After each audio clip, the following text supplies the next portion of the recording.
Hello and welcome to another episode of Set Musings. So we're up to Magic 2011 or M11.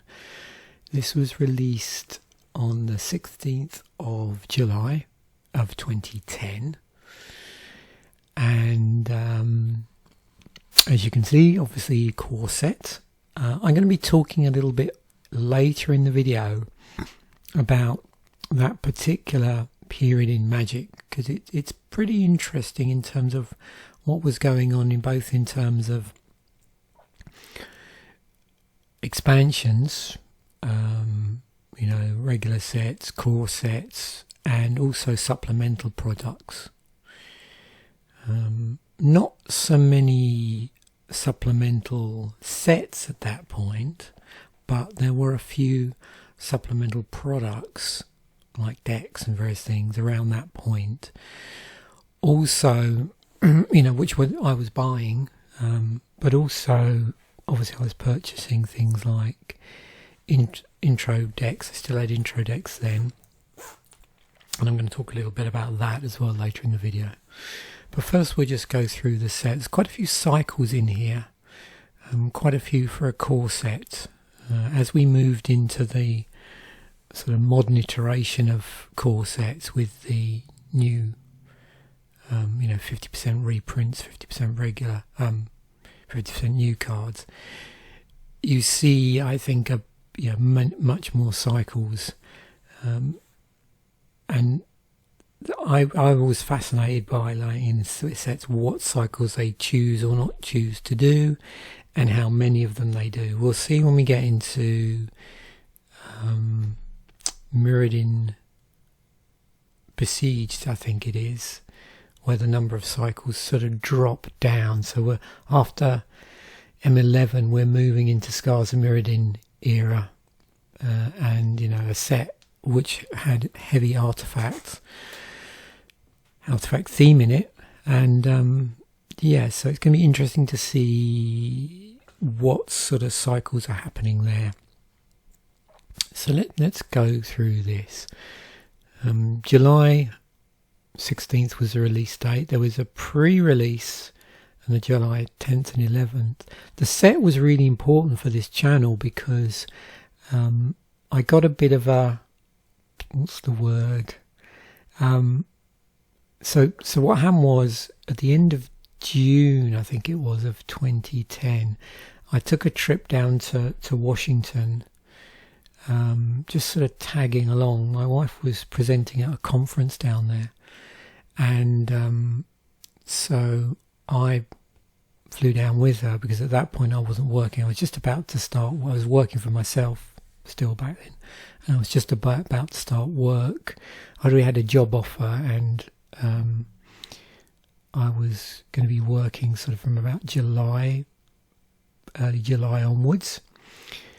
So we went down there, and at this library, it was a library conference, Wizard of the Coast were there, and they were actually giving out packs for the upcoming set, even though it was well before the pre-release date of July the 10th. And so I got lucky and actually opened them on the channel. So I'm going to reference that later on in the video. So, so 249 cards. And you can see there's quite a few classics here. And of course, in part of that is the fact that 50% of this is in fact reprints. But as I scroll through, you'll see some things going on. So Scry was a thing in the set, so I'll no doubt be talking about that. There was a bit of a change to the way, I believe, Death Touch worked in terms of how it interacts with the damage assignment rules, and I'm going to include a link to MTG Wiki for this set, as I always do, so you can just read through that. I'm not going to go down into the weeds on that one. Also with core sets, you know, they sort of decide how many evergreen mechanics they're going to include and various other things. I don't think there was double strike or intimidate in the set, and things like flash, regeneration, shroud I think only appear on one card. But Scry is here. Planeswalkers were given a bit more of a presence through the use of those, I think we call them signature spells now. Because they were all at mythic status, like if you weren't opening a lot of product, you didn't really see the Planeswalker characters necessarily. So that way, by having signature spells at lower rarity, there was more likely to someone to sort of see a name check to a particular Planeswalker. And we'll obviously have a look at the Planeswalkers that were in the set. Also, one thing I've started doing, you probably noticed, I've been going through the different colours of magic for creatures. The reason why I've started doing that is that I realised in one of the more tribal sets that that's really helpful for people that watch this who are big into tribal. And so they can see how, hopefully over time, tribal balance changes in sets. You know, so, you know, what's the predominant tribe in red, for instance? Is it goblins or is it something else? Or in black, is it vampires or is it zombies? And so on. And already, as I'm just slowly scrolling through, you'll probably recognise there's some titans in here, and as I've said, the signature spells, and some. I always like in the core sets how Mill often rears its head, and you can see there's a few Mill cards here, probably in, or that help facilitate Mill in blue and black. And then no doubt we're going to see quite a few, when we come to look at the instants and sorceries, quite a few, you know, like classic red stuff, black stuff, green, blue and white in there. Yeah. So obviously things like Cultivate were in here, Birds of Paradise, Elvish Archdruid, Fauna Shaman. There's a couple of namesake cards there. There's the common one, there's the uncommon one. Giant Growth, Land War Elves. Yeah. Usual suspects. With some nice oozes in here. Yeah, we'll be talking about some of the various artifact cycles, no doubt. And some lovely, lovely artwork to also talk about. Obviously, I'll be doing like a Friday artwork for this. I think M11 may be up there with one of the sets which I opened quite a bit of product for, sort of indirectly, but again we'll see when I start to go through. I haven't been through the binder yet. I normally go through the binder while I'm uploading this video and then decide what I'm going to show on camera, so that's going to be interesting. Okay, so 124 cards here which were reprints but not basic lands. 105 cards which aren't reprints, so take from that what you will. 124 reprints, 105 not reprinted. Okay, 34 colourless cards, and it looks like, well, artifacts and land here, and you can see we're going to be talking about some non-basic cycles. No, you know, Eldrazi shenanigans, I don't think.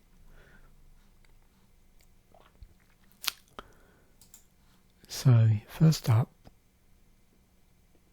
we have 200 single colour cards, so monocolour. No multicoloured cards in the set. Now, anybody that's played a lot of Magic will know that generally up to a certain point in Magic, they tended to shy away from having multicoloured cards in core sets. And as we go through the sets and we go through other core sets, we'll probably see multicolour cards maybe start to filter in. So it'll be interesting to see when that starts to get pushed again. Okay, so 24 white creatures, and as we scroll through, you can see humans, soldiers. So a number of subtypes of creatures. We had these giants as well.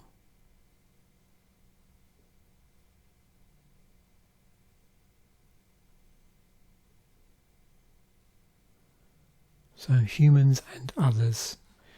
I'm not too sure what the soldier count is like at common.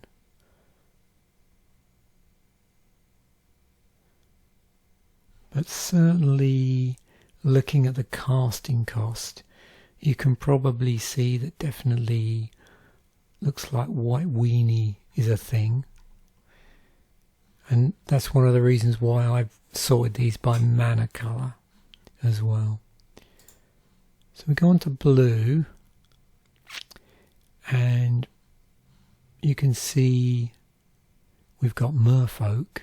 How many here? 19 blue creatures, but not a ton. Got a merfolk rogue, so some fairly low casting. Well, yeah, 4 here, and there's a merfolk tribal lord. So that's something we should watch out for. There is a cycle here. So if you look down, you can probably see here that that'll give you some clue. So here we've got knights. Is what they're going to be pushing in white maybe. Does it just say knights or no, just knights?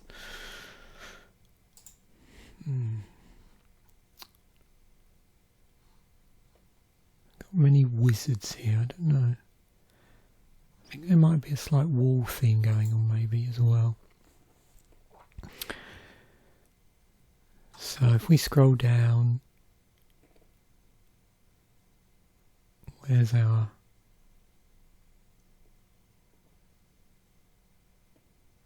there's Relentless Rats, and oh, here we are. Here's the one for vampires, Captivating Vampires. So a number of vampires here, including Child of the Night. We've also got some interesting cards like Reassembling Skeleton and Relentless Rats and Gravedigger, Royal Assassin, and of course there's our Grave Titan. So red, no surprise. We've got Goblin Chieftain.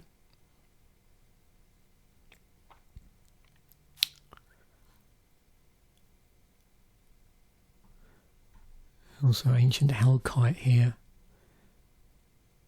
but some, low casting cost goblins. So green. So what do you reckon? I think you know the answer already. Elves.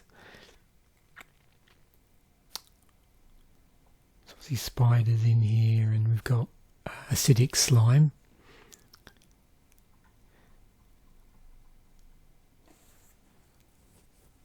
Birds of Paradise was in the set. Llanowar Elves. What are our low? Fauna Shaman here. A few druids. And a nice ooze. And something I'm going to start doing is I'm really curious as a result of the Eldrazi theme set. Like, what are the really super high casting cost cards in here? Not only creatures, but also just other spells that are over 6 mana, and that's going to be a feature I'm going to do in all the sets going forward. So our highest casting cost is Demon of Deathgate, which has an alternative casting cost to it. This which affects the win condition here, so you can't lose the game and your opponents can't win the game.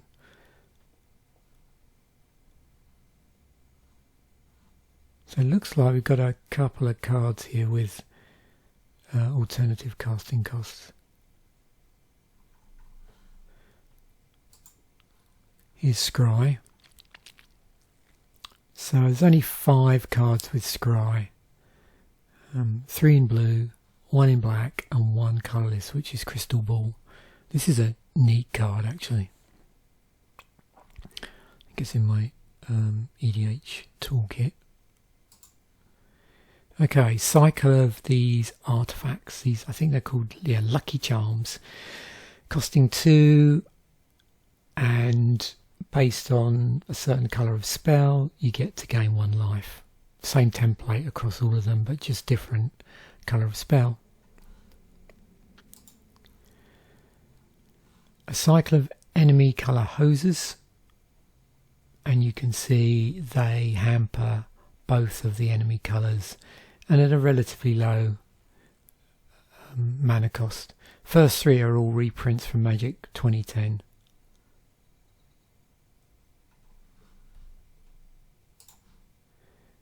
Cycle of Planeswalkers, reprinted from 2010 and Lorwyn. So these are the original Planeswalkers. They're all at Mythic now. In Lorwyn they were just at Rare. So all have different, well, Jace and Garrick have the same starting loyalty.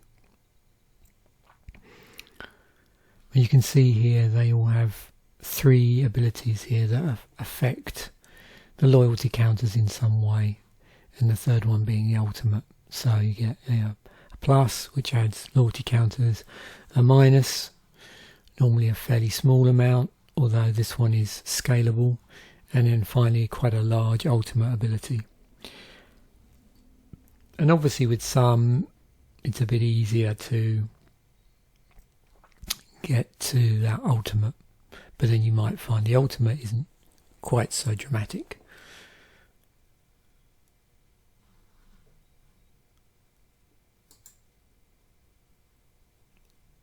Oops, accidentally had 2 there. Uncommon signature spells.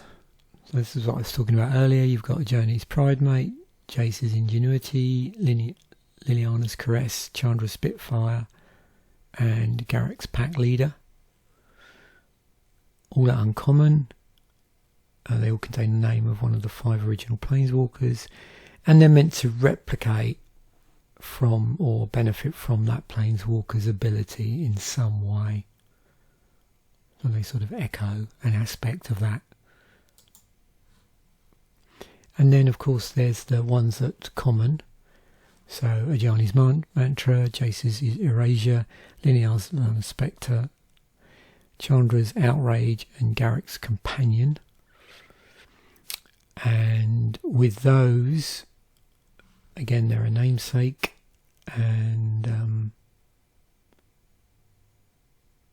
another idea where they're sort of replicating or benefiting from Planeswalker ability. And that was obviously a thing going forward that they started to get into. Here's our 5 tribal lords, which we've already seen indirectly. So knights, merfolk, vampires, goblins, and elves. In terms of the template, you can all see they all give +1/+1 to the appropriate tribal type. And additionally, there's some other stuff going on here. So with the knight, indestructible is added into the mix.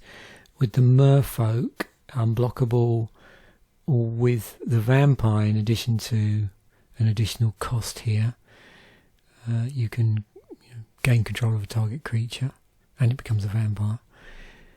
Haste is added on to the red one, to the goblin and in the case of the elf, you get mana generation bolted onto elves. Cycle of ley lines are rare enchantments. They cost 2 plus 2 mana of the appropriate colour. They can each start the game in play if they're in a player's opening hand. And Leyline of the Void is reprinted from Guild Pack. And you can see they have a sort of on colour effect going on here.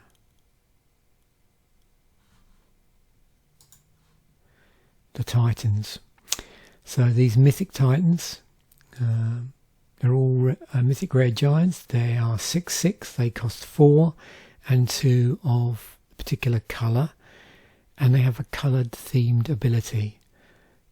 They have a powerful ability that's triggered by them entering the battlefield or attacking, and at the time, well, I suppose they still are, these were just considered to be crazy good. This one was banned ultimately in Commander.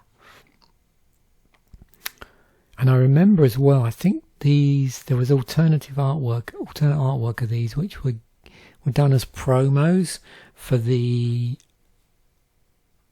Jewels of the Planeswalker series. I can't remember which iteration. So yeah.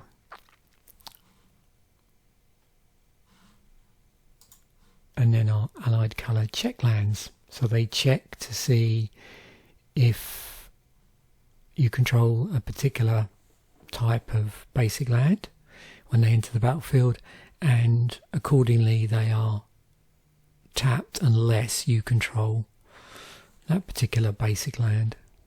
So 1 for each of the allied colours. Reprints from Magic 2010. Something I don't know if anybody noticed as I was going through the individual colours, there's sort of a 4 card cycle here, but it's only in 2 colours. You've got Air and Water Servant and Earth and Fire Servant. So blue and red, all elementals. They're all uncommon.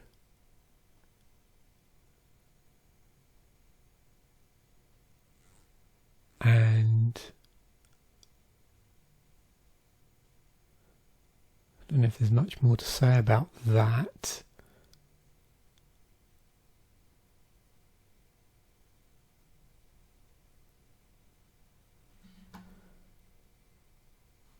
But you can see it's quite different templating on these.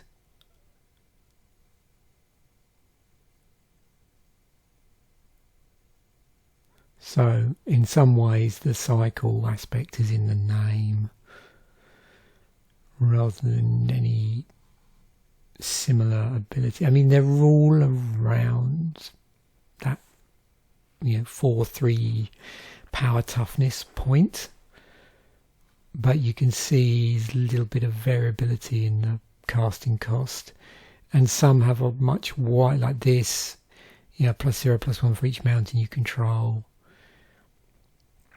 And this affects double, switches on double damage. This one has a activated ability. This one you can stack. Well, this one you can stack actually. You can invest as much mana as you have into this if you've got it. This is sort of tap down. This does that funny thing that blue often does with power toughness, where it'll mess with the power at the expense of the toughness and vice versa.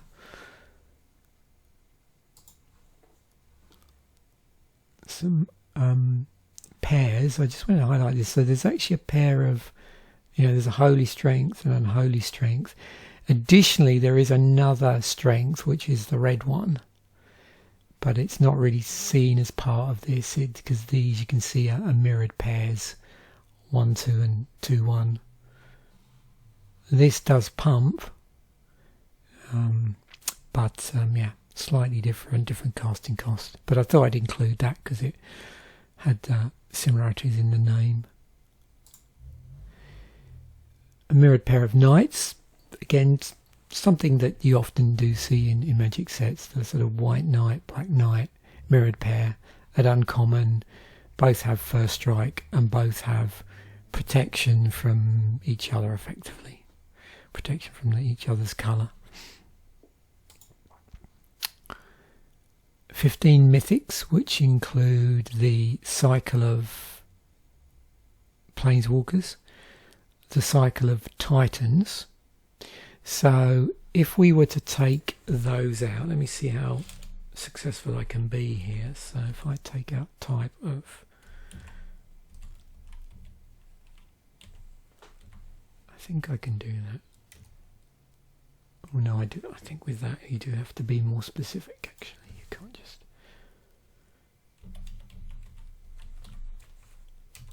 yeah.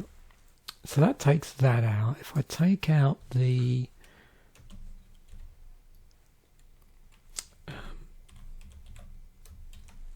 Titans,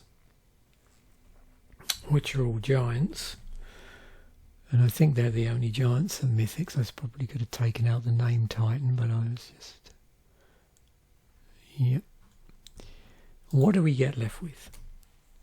So we get left with Baneslayer Angel, Time Reversal, Demons of Deathgate, Gaia's Revenge, and Platinum Angel. Interestingly enough, there's no red one.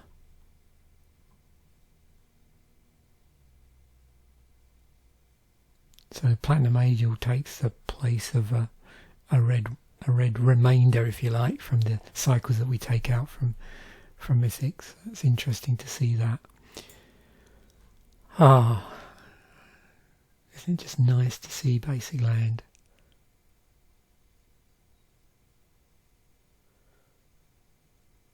Again, I would have covered these in the Land Ahoy episode in terms of physical cards, so I'm not necessarily going to pull out any from when I do my artwork. I'll concentrate mainly on non-basic lands, but I'll just see what I've got in my binder.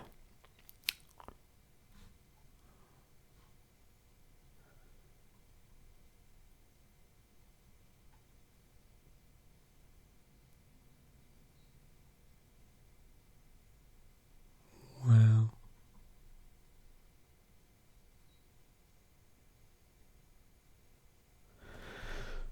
Stunning. Here's all our non-basic lands. So in addition to that cycle of allied coloured check lands, which we saw earlier, we've also got Mystifying Maze. So it adds 1 to our mana pool, but for 4 we can tap it, exile a target attacking creature an opponent controls. At the beginning of the next end step, return it to the battlefield tapped under its owner's control. Now imagine how crazy this would be if you could do it on yourself. And imagine, like bouncing Titans. I imagine that's why they didn't choose to go down that route, maybe. So yeah, the stuff that you can imagine, these sort of cards, which if they're applied, to yourself. Unfortunately, this one isn't. It works on your opponent's stuff, but you can imagine how powerful that gets with ETBs in that scenario. I'm wondering if there is a land, I don't know off the top of my head, which does that, which allows you the same ability, but allows you to also target yourself. So yeah, let me know if anybody knows that off the top of their head, because I'll be curious if there's a land that does that targets, can target any player or any player's card or creature. Terramorphic Expanse is in the set, and I'm sure we're familiar with that.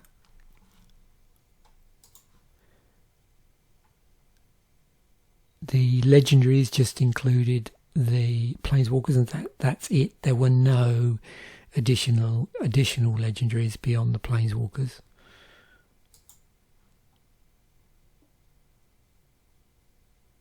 We got 116 creatures in the set. Baneslayer is in the set. I'm not sure So that first, cropped up in 2010, and it was in the 2021 core set and a few other bits and bobs. I don't know if you remember these from the vaults as well, those special sets.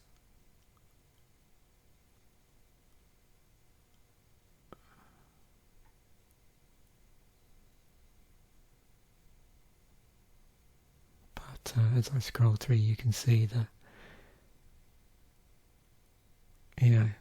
I think if you're like me, as I do this, I can, the smile's getting bigger on my face. Oh look, Prodigal Pyromancer. I love this Birds of Paradise artwork actually. Good old Elvish Arch Druid.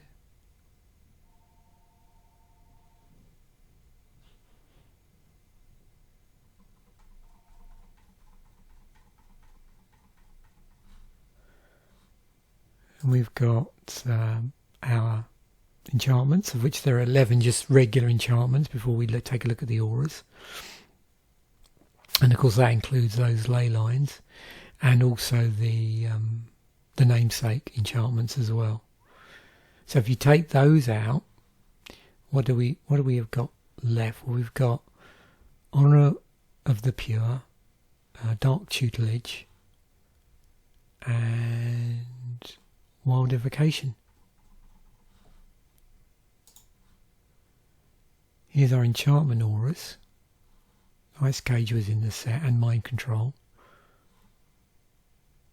We saw those strengths that I'd mentioned earlier.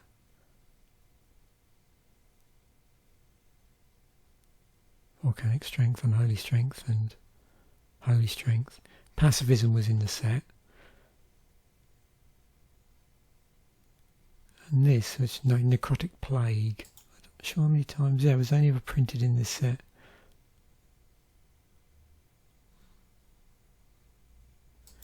Interesting graveyard spell. 7 creature artifacts, including Platinum Angel. We've got Steel Overseer, which plays around with counters, as does Triskelion. Juggernaut was in here. This Gargoyle, which can change itself. And Ornithopter. 3 pieces of equipment: Sword of Vengeance, Warlord's Axe, Whisper Silk Cloak. Which I love this card, although I do like the original artwork.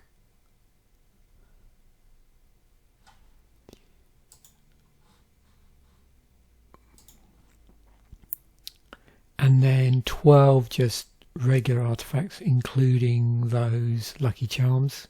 Temple Bell was in the set as well. I'm not sure how many times that has been reprinted, only in Commander product. So that's a sort of party spell where each player gets to draw a card. We've got Sorcerer's Strong Blocks, which involves you flipping coins. Elixir of Immortality, Jinxed Idol. Again, the ones that are outside of the Lucky Charms cycles. Crystal Ball I mentioned earlier. Brittle Effigy. So some really interesting utility artifacts here actually. Voltaically, that are quite fun to play around with. 31 instants, so things like Condemn. We had these hoses as well, these colour hoses, which are in the set. Got Silence in here, Cancel. Mana Leak negates the namesake spells. We've got Unsummon, Doomblade, Fling, Combust. Lightning Bolt was in here. So Bolt had come back in 2010, was reprinted in 2011, and then sort of disappeared again. One of the, what was called the boon spells, 1 mana for something of 3, in this case 3 damage. Pyretic Ritual, so red mana, ramp or bump in for red. So invest 2, 1 and a red. So 1 mana of any colour and a red, and you get out 3 red. Fog, Giant Growth, Naturalize, Hornets, Hornet Sting, Plummet. Well, interesting because of course it's this 1 damage green spell.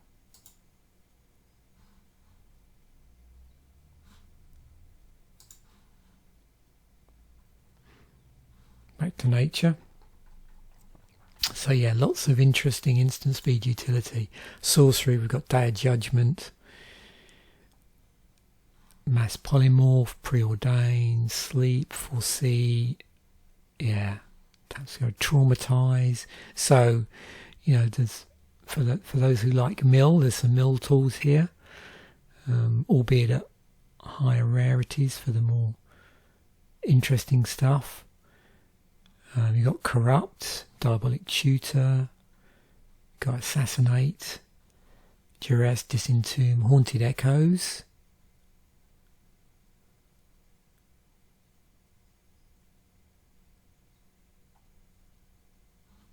Mine Rot. This is really interesting, this as a utility card. So sort of can either use this card draw as a way of finishing off an opponent. So yeah, black always does interesting things with resources actually. Demolish was here. Fireball, so X damage spell, so that's been around for a long while. Was in 2010.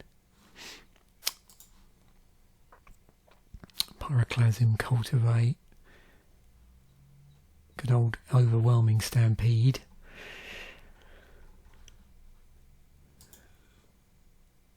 And then back to the set as a whole.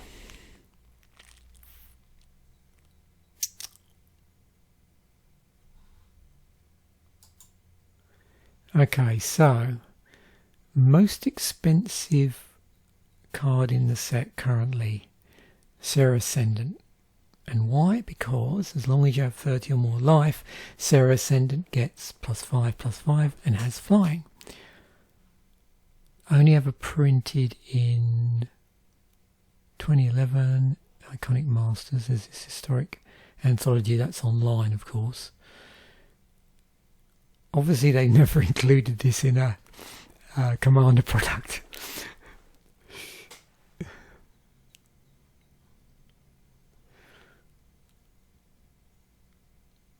So Fauna Shaman, again interesting, isn't it? Look,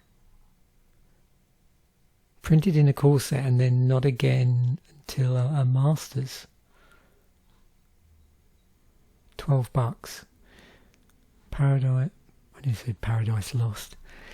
Birds of Paradise. Been reprinted a few times. Clocking in at $12.22 for this set. There's a oh wow, look at that promo. That's nice. Okay. Maybe that's my favourite artwork now I've seen that. I'd completely forgotten about that.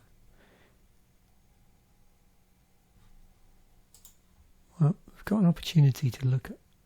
Oh, look at that one.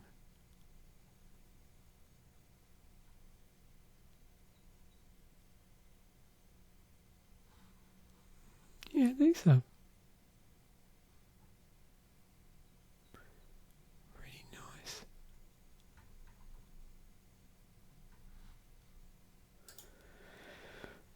And Grave Titan. Still above the $10. Demons of Deathgate. Oh, we're getting close. Platinum Angel. Some Mirrodin.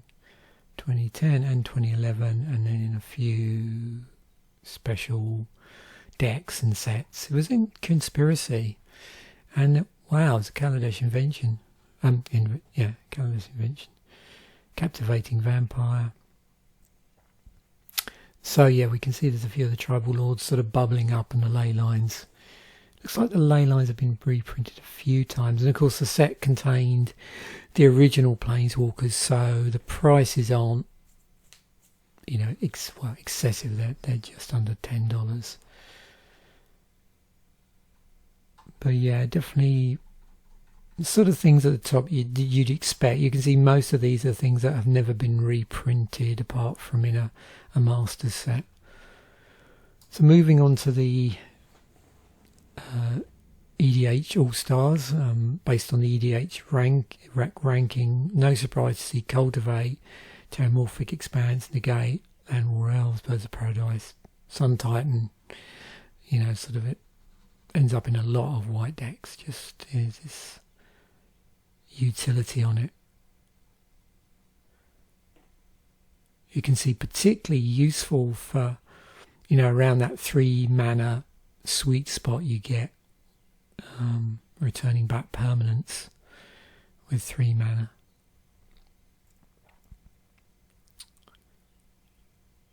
And again, you know, when it attacks, or if you can manage to bounce this somehow, like I was talking about earlier, Preordain, you get the scry with, and then the card draw bolted onto it. And not surprising, these check lands, and Tutor and Cloak and Bolt and Silence and so on. My old friend here. Fun in a reanimation deck. If you're trying to sort of power some reanimation engine.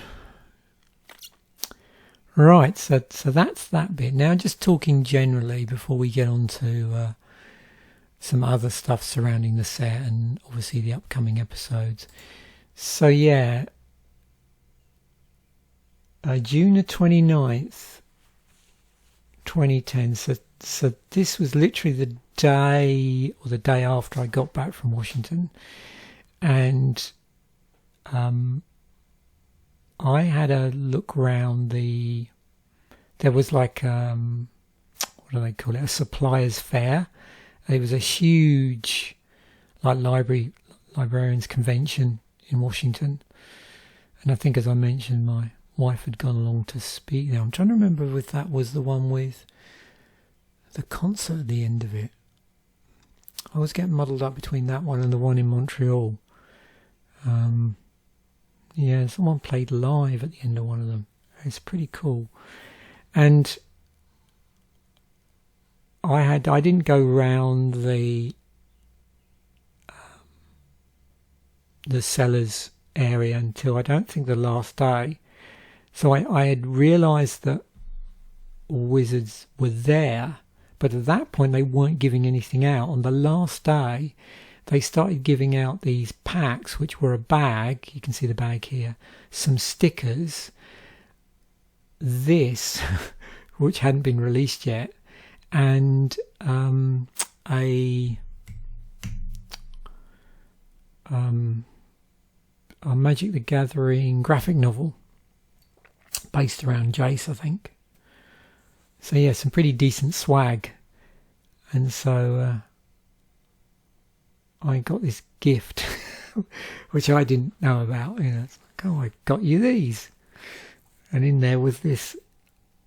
I wasn't expecting a booster pack. I had no idea they were going to be dishing out boosters, particularly ahead of it. Yeah, so there's a little bit down here.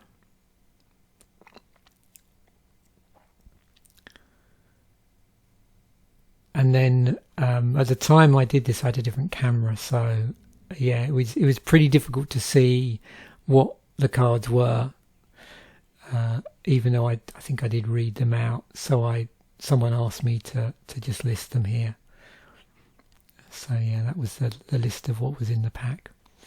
This is before I upgraded my camera to an HD camera, which the HD one I'm still using now. So yeah, so if you want to check it out on my channel, on a trip down memory lane for those of you that haven't been watching since the early days, yeah, this is the one. Oh, fun times. 32,000 views. Yep. Those are the days. Well, I dropped the ball, so it's my fault. Only of myself to blame. Intro packs. Did want to mention something very quickly about this.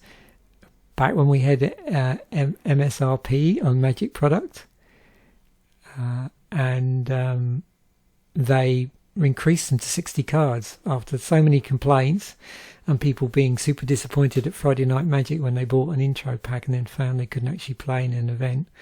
Although whether or not you would want to play in an event with an intro pack is another matter.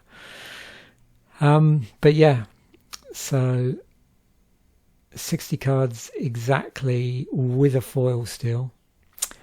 And at that point, a single booster. They hadn't doubled up the boosters at that point.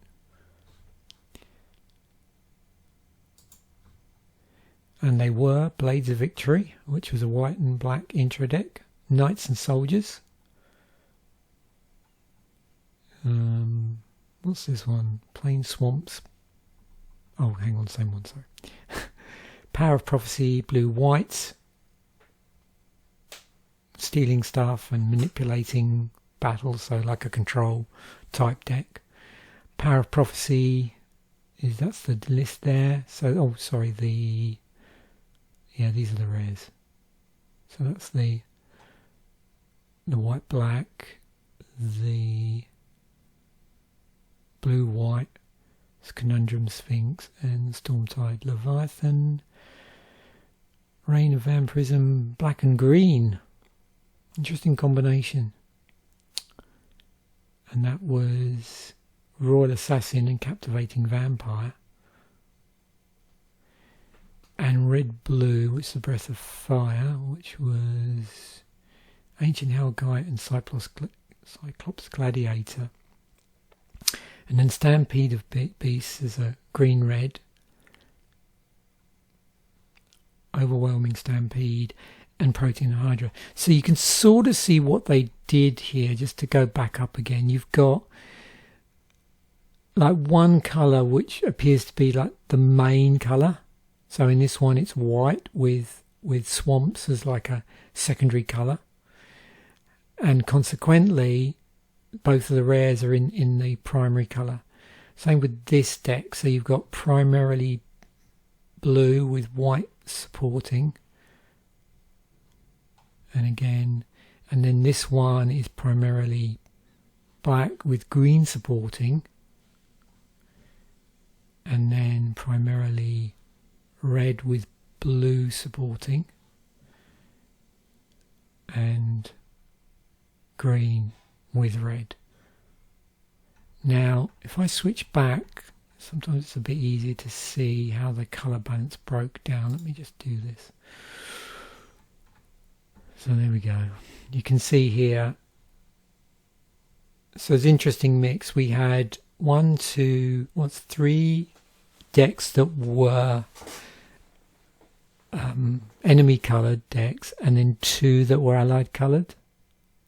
That's interesting there. Often with core sets they tend to stick to almost like a colour combination pattern, but they didn't do that here. So something I wanted to talk about was the period between Rise of the Eldrazi and M11, because it fascinates me. So we came out of Rise of the Eldrazi, which was, let's go by release dates, April 23rd, 2010. We then have the Deck Builders Toolkit, which came out in May, so April, May. But what was annoying with this, anybody bought it, of course, it had M10 cards in it, which were really just legal in standard, unless they'd been unless they were reprinted, or reprints of cards that were in standard, which is a good possibility, I suppose, with a core set. But they were going to rotate out at the end of that weird period where you get 2 core sets in standard for a brief period of time. So they were going to rotate around about September. So the annoying thing here is if you bought this product, which was this was the first Deck Builders Toolkit they did, it came out at a really awkward point in May. And I think the first one I opened actually had some Conflux cards in there, which were due, if I'm right about this, to rotate out, or had a very, a lot of the packs in here had a very short shelf life. They got better as they aligned up the release date with the date of the core sets. But even then, they'd sometimes put older packs in there, cards which would rotate out. So there was that. Then the next thing was these Jewels of the Planeswalker decks, which were actually released and sold. And I think I have at least one of these, maybe. They may have even been giving these out at one point, or one iteration of them to promote the Jewels of the Planeswalker series. But this was decks that represent some of the decks in the game. And that, at that point, I think that was available on PlayStation and PC at that point in the game itself. So this was the physical version of those decks, of the digital namesake. Then we had Arch Enemy come out. So, sorry, I skipped over that. So this was May, this was June the 4th, and this was June the 18th. We had the first Arch Enemy. So this was the one with the 4 game packs, but you had to buy them individually. They weren't like when they did was the Nicol Bolas one, which I think was like a complete set of decks that you bought as a single product. So these were 4 pre-constructed decks which you could just go out and buy. And the weird thing with these, I remember they didn't sell, I don't think they sell super well at the time. I might be wrong. I don't remember if I bought these all together. I may have done. I think it was the Plane Chase one where I picked up one and then managed to pick up others before the prices started to spike. With these ones, I think I just bought them as they came out from my local game store.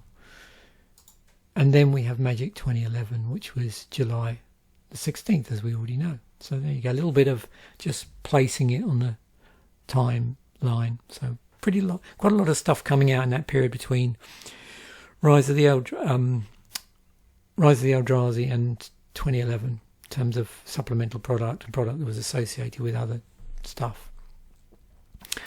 In terms of the Wednesday episode of Commander Durdle, so this is a card pool. Let me just switch this to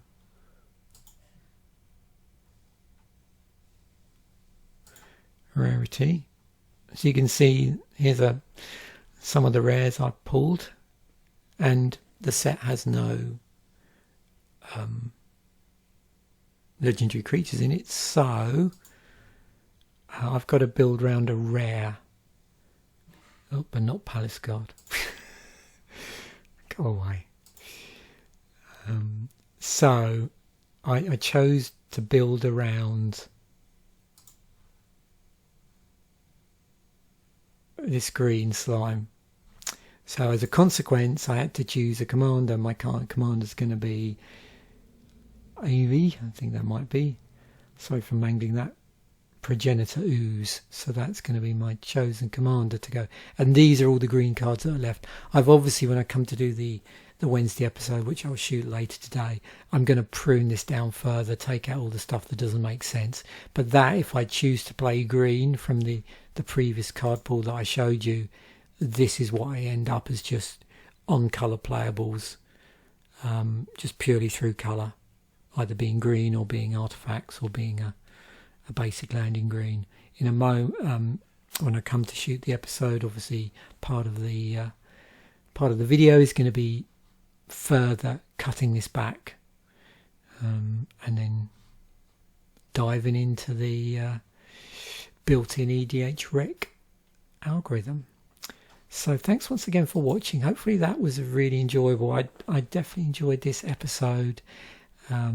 It's always fun to look at core sets from this period in Magic, because of this was the early days of doing half reprints and half new cards, and it was pretty exciting, just seeing that combination of classic reprints with with new cards and new mechanics, and maybe they were pushing the envelope. I mean, look at the cards that they included in that cycle of Titans.